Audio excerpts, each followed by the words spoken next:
Polipede works here. And whoo, boy, guess who called it? Me. I called it. Let's get into it.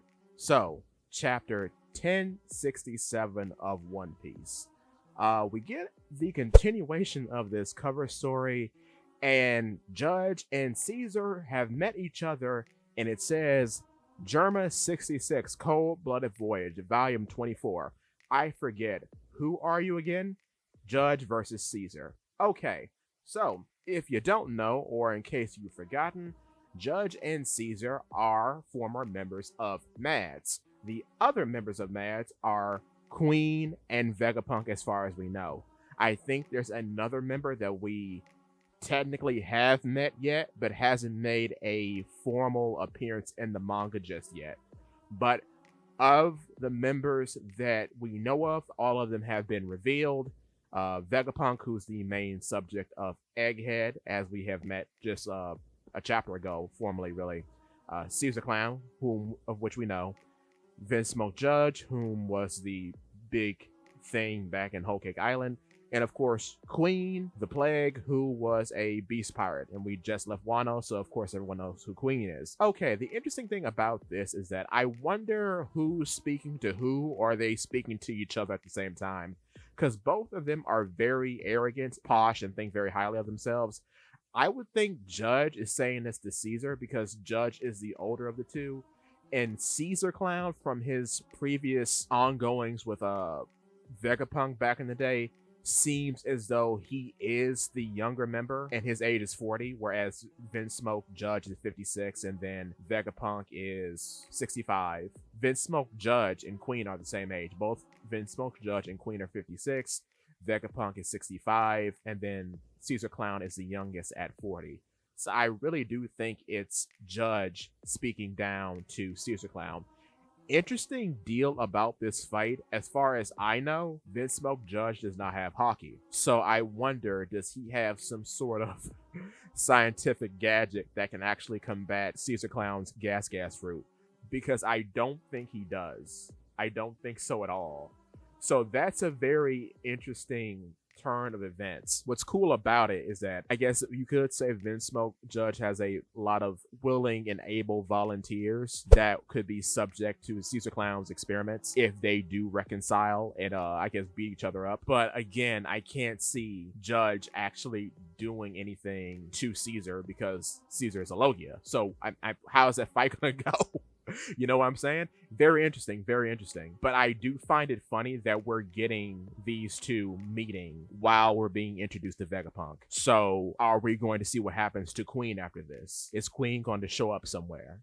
So I'm wondering, is there going to be a meetup between all four of them at some point? Because based on Queen being the one to tell us about Mads in the first place, I'm a little unsure if he's done. He very well could be, but it's very perplexing that he would be, because now, since this information has been divulged, all four of them have to meet up at some point and something has to come out of it, because I can't see that being brought up as a plot point for that to lead to nothing. We'll have to see. But moving forward with the chapter, a very important thing to note of, and this is very genius, okay? I think when people talk down about One Piece designs, they aren't really getting the big picture, because when Bonnie says, "What happened to your head? It used to be shaped like a massive light bulb," a light bulb in my head went off, and I thought, oh my god, Vegapunk is perfect, because Vegapunk having a huge head being shaped like a light bulb and tapering down to the smaller portion that is his main body is perfect, because he's the smartest man in the world. What is the sort of universal symbol for having a good idea? A light bulb. So the smartest man in the world would be shaped like a light bulb. That's just beautiful visual storytelling, because it's just a small thing, but it means so much and it speaks so much to his character. That's amazing. It's amazing. It's incredible. But Vegapunk goes on to say his head was getting a tad long, so he cut it. And there, everyone responds, "We're not talking about hair. How did you cut it?" Then we get a real depiction of how big his head was, and he mentioned that he was almost as tall as a giant. And his head is so big that the silhouette of how big it used to be is breaking through the panels of the manga. How can you be mad at this? This is peak comedy. This is a so good. Oh my god. Look at the size of his head. Okay, it's incredible. It's incredible. He then goes on to explain that he is now the eater of the brain fruit. Was very funny, and I think I was talking to one of my friends about this. I agree that I think Oda had this in the bank from the beginning of the story because this is just a good joke. It's translated here as that's because I ate the brain, and he bites his tongue, which is a very good translation of this joke because this joke really only works in Japanese.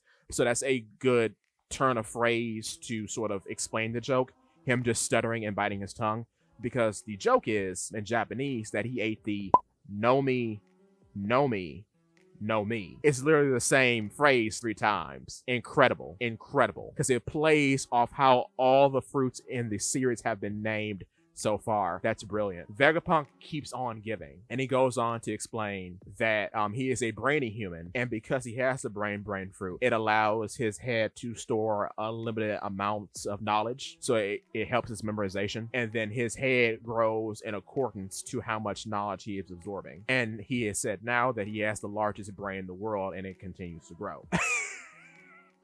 And then we get a classic Luffy moment in which he says, hey, old man, since you cut your brain out, doesn't that make you a dummy? And then Vegapunk takes umbrage with this and does not like his comment at all. He goes on to explain the weird apple that's sticking out of his cranium is an antenna, and his actual brain is the entire upper half of Egghead, which now that makes sense. The whole thing's a pun. You get it? He's an egghead, literally, because he's so smart that he has to store his brain in the island, basically. Because the whole upper crust of the island, the whole upper egg, contains his brain. So he's an egghead on egghead, and the whole island, at least the upper half of it at least, is his head. That's such a multi-tiered joke, but it's all possible. That's what I'm saying. There are no jokes in One Piece. They're just funny explanations. Man, that's good. That's so good. It's good. It's so good. Okay. But yeah, he goes on to explain that his antenna picks up the brain waves so he can be away from his brain because the brain waves are so strong that it's just connected to the antenna top of his head.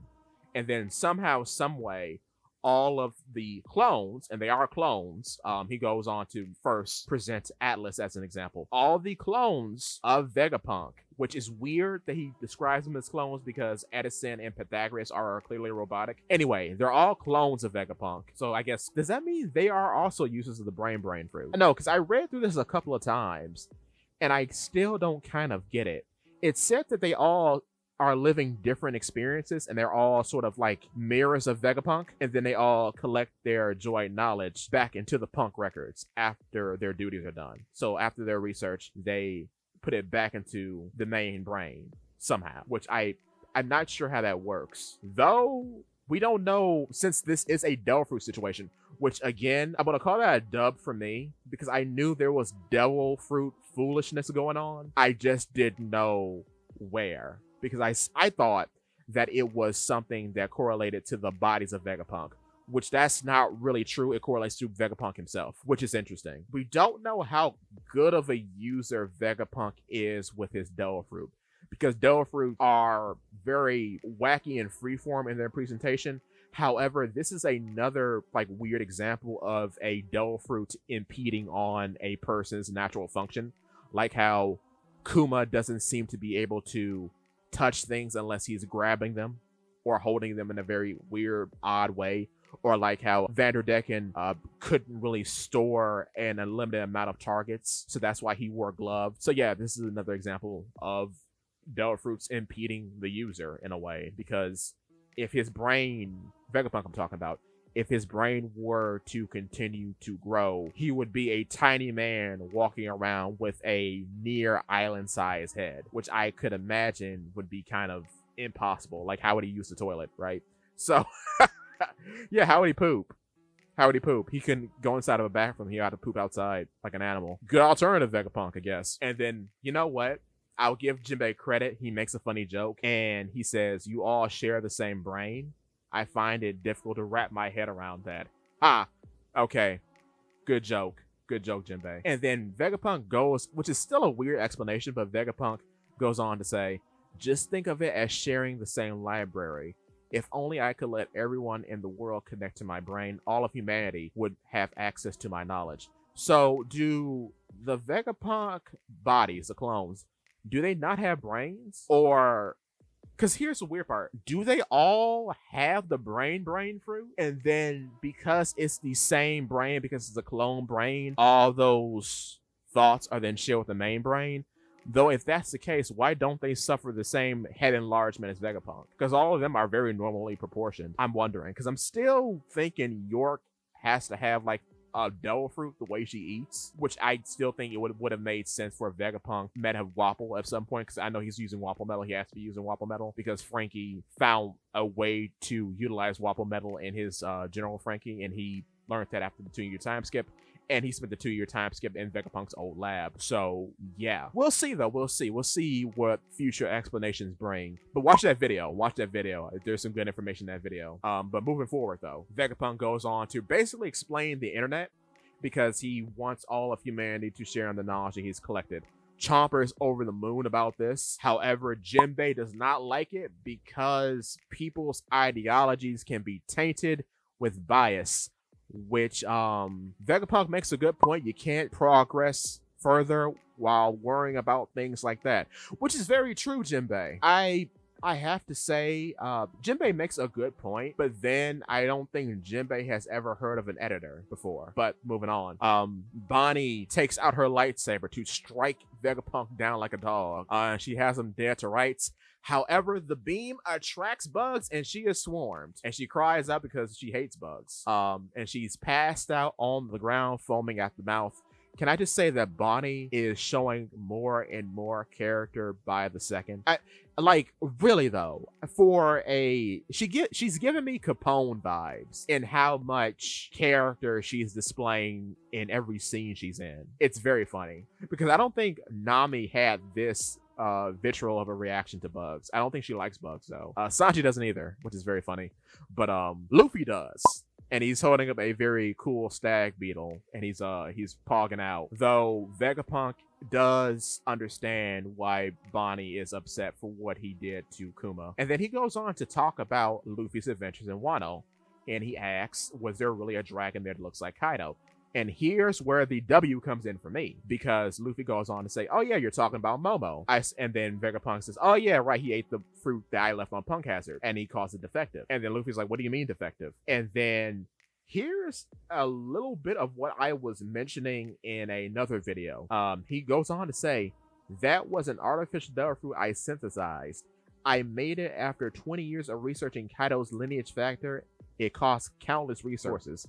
So he can pluck out devil fruit essence from the user and copy it without killing them. We knew that before. People have come to that conclusion, but this is a nice explanation since we're meeting the man himself. He's actually talking about his work. Moving forward, Luffy's like, yeah, he's the same as Kaido. He's as strong as Kaido. He's a guardian deity of Wano now, which, if this is an accurate translation, no matter how it's said, if this carries through all translations, this is a very interesting statement, because now I'm wondering, and if you don't like Yamato, I'm sorry, I'm wondering if Yamato really is coming back after her pilgrimage around Wano, because from a narrative standpoint, based on Momo sort of growing up into being a freakish superhuman like his father, on top of, well, having dumb endurance like Kaido because he has the fish fruit model Azure Dragon, even though it's not Azure, which is a very important point they're about to get to in a minute. But yeah,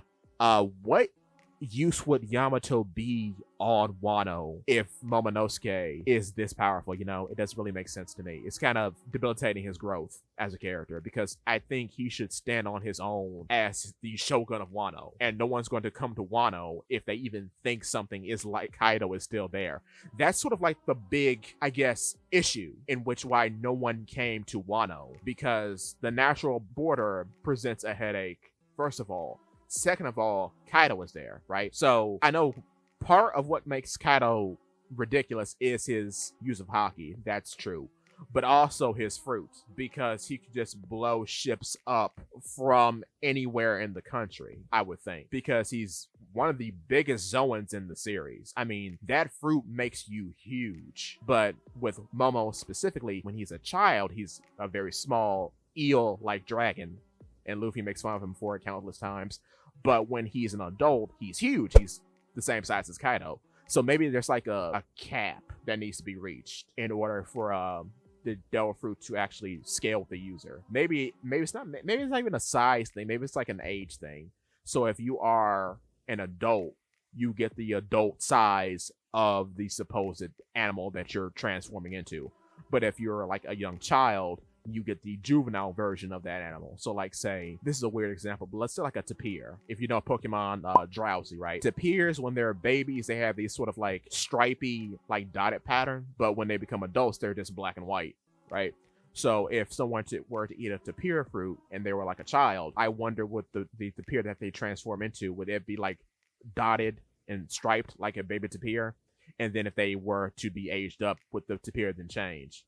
I think so, because that's the only explanation I have for why Momo was small when he's a child as a dragon, and then he becomes so exponentially big when he's an adult. And then because it can be the size cap of the user size can be a correlation, because even as an adult, Momonosuke is significantly smaller than Kaido. So it has to be an age thing, which I never really thought about. Yeah, that's very interesting.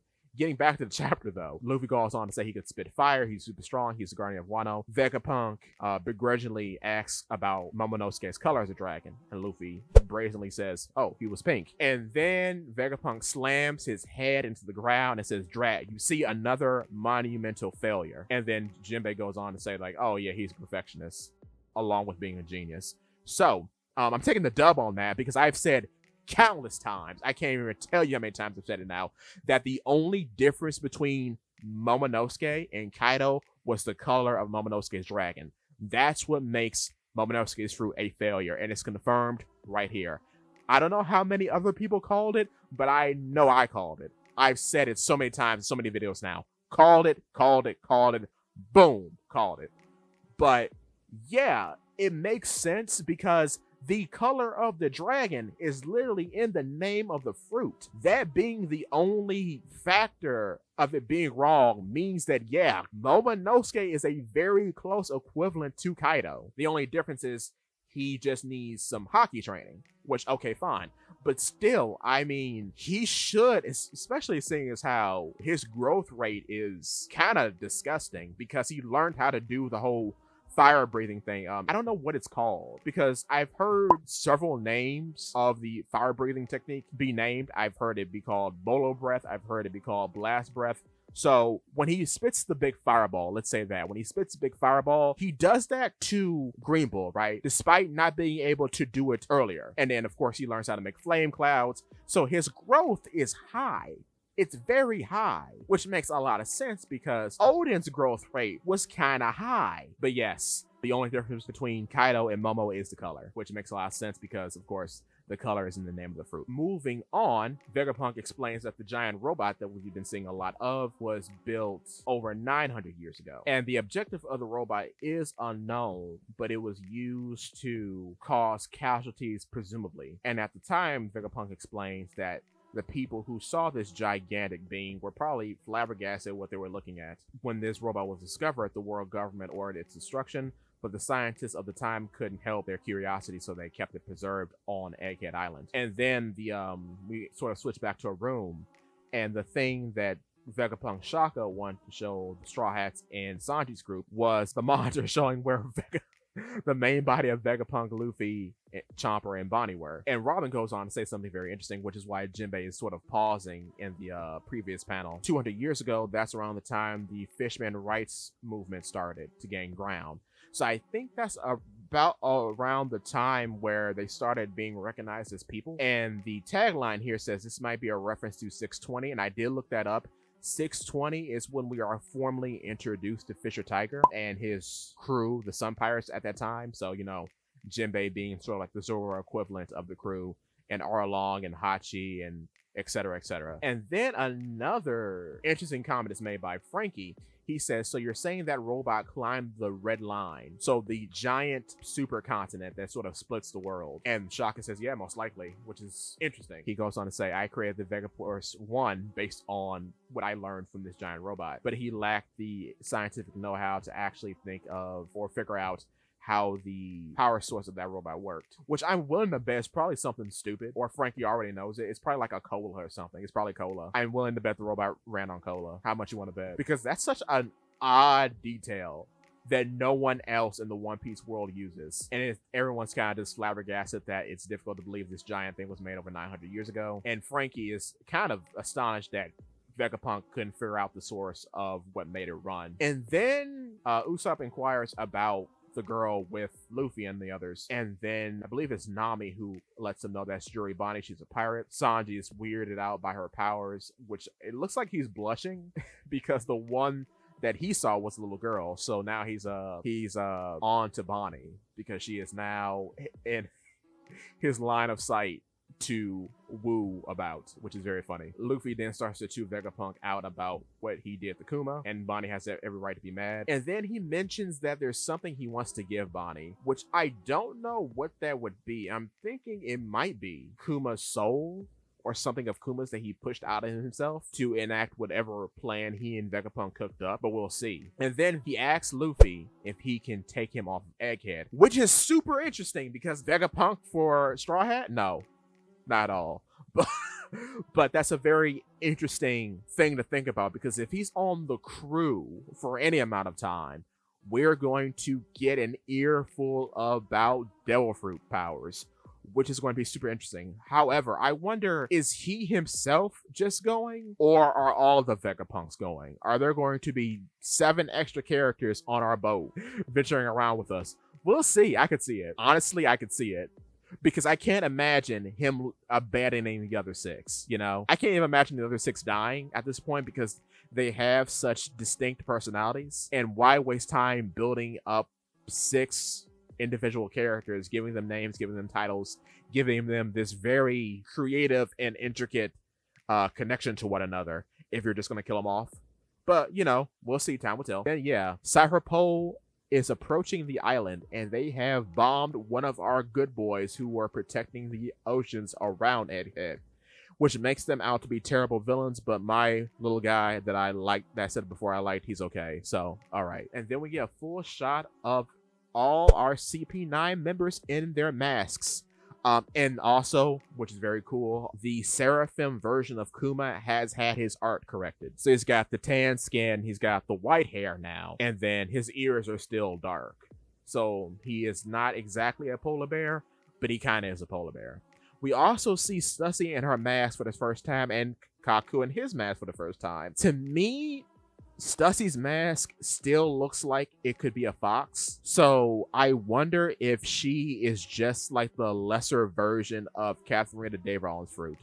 So instead of a kitsune, she just has a regular fox fruit, which, I mean, that's not impossible. I mean, we have a mythical dog in Yamato, and yet we have regular dogs in Lasso, in Jaguar, and Chaka. So no, that's fair. That's accurate. Also, that would still be a dog fruit because of how they're labeled. So a dog fruit model red fox or something, right? Or a white fox. I can see white fox because that goes with the entire aesthetic that the CP0 have going on with the all white thing. So I can see that. Time will tell and we shall see. Kaku's mask is dope. I like the beard. That seems to be a theme with a lot of them. A lot of them have bearded masks. And Stussy is well, she's not the only female CP0 member, but we have to see if Khalifa has a mask as well, because as you may or may not know, in Film Red, she was declared to be a member of CP0 along with Bluno. We still don't know about the others that were a part of CP9, but I'm sure we'll find out. Also, Hattori is wearing a mask. Very cute, very baller. I love that he always matches Lucy. However, he is wearing a tie and Lucy is not. Very interesting. And Lucy has a medal. I didn't even notice that. So he's been putting in work as a CP0 member, because the only other CP0 member to have a medal was Garencia. So yeah, that's something, because Kaku doesn't have a medal, Stussy doesn't have a medal, So that's interesting. But he says reports indicate that Juribani was spotted making her way here too, and Lucy calls her a pest, and she served her purpose. She can be terminated on sight, which is a very interesting statement because let me remind you, Aki Inu, once upon a time, before the time skip, was sent personally to retrieve her from Teach. So if a Navy admiral is being sent after you, you must be a big deal. Which makes me think, especially based on the amount of personality that she's been given and her ties to Kuma, I don't know, brother. She's becoming more and more of an important character as time passes on. I'm not sure what's going to be done with her, but she's getting very interesting very quickly. I'll say that. Vegapunk is alerted that the Navy has arrived and is requesting to board the island. And Lilith is ready to give them up immediately because she is the evil one. And she is very funny. That's what I'm talking about. Like, her alone is reason to believe that I just don't think that the Vegapunk is getting killed. Any Vegapunk is getting killed. Of course, some members of the crew begin to wig out about Rob Lucci arriving. I guess it's funny that Frankie has no reaction. Frankie is just grimacing because that was Frankie's arc. And then Robin has a sort of surprise pause, whereas Usopp and Nami are like, oh my god, no. But at the same time, I'm kind of like, I understand he could be considered a threat, but you just got a warlord, a former warlord on your crew, and Luffy just beat a Yonko. So the worry is understandable, but a little confusing because the accolades that this crew has gained within weeks, I guess at this point, are monumental. So I kind of don't get the fear, but then again, look who's freaking out, Nami and Usopp. They're the most normal people on the crew, I guess, so I guess they would freak out. It's annoying, but it's understandable. It's keeping him within the character, so not too annoyed by it. And then Shaka kind of stone-faced tells him to hand over his property and skedaddle, which, yeah, good. Then we cut back to the Kamabaka Kingdom, and the revolutionaries are freaking out because cool big Kuma is on the hunt. He's hooked up to all of this sort of medical equipment. You see all these wires and plugs in his chest, which I assume are being done by Lindbergh since he's the brainy one of the bunch. And Kuma is running. He's running. He's going. He trips over himself. Dragon and even Kafka call him back, but he's a man on a mission. And then we have a break next week. So boo, boo, boo. Hate that. But I understand. Oda's been going hard. Here's the interesting thing about seeing Kuma like this now. I think Vegapunk, or one of the Vegapunks that aren't on screen, so it could be Pythagoras, it could be York. I think somebody hit the recall button and Kuma is now racing towards Egghead. And I think this will be the first time we see how long distance travel with Kuma works, because we've never seen that exactly. We see, though, that Kuma both enters and leaves Thriller Bark, which is a very weird and secluded location without a vessel. So that in itself is interesting. What's also interesting is that look who calls after Kuma as well as he's running off. Koala. Just saying, real interesting that she's being brought up again when Kuma is present. Just saying, very interesting. Hack is nowhere to be seen, by the way. Don't see Hack. Hack is not mentioned. So she's getting a little bit of spotlight here. She could be important too. I don't know, but we'll see. But yeah, good chapter, excellent chapter. Kind of a cool in between.